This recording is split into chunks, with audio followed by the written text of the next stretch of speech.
Thick खूबसूरत बाल किसको पसंद नहीं होते, और जिन बालों में वॉल्यूम नहीं होता उन पे तो हमें बिल्कुल मज़ा ही नहीं आता।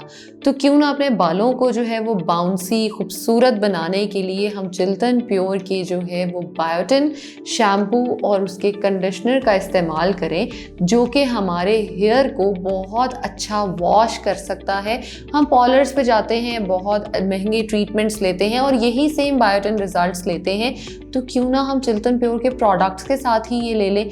अगर आपने सबसे पहले ऑयल यूज़ किया है, उसके बाद आप हेयर सीरम यूज़ करें, शैम्पू और कंडीशनर यूज़ करते हैं, तो आई गारंटी यू आपको उसके बाद किसी और महंगे केमिकल या किसी प्रोडक्ट की ज़रूरत ही नहीं है।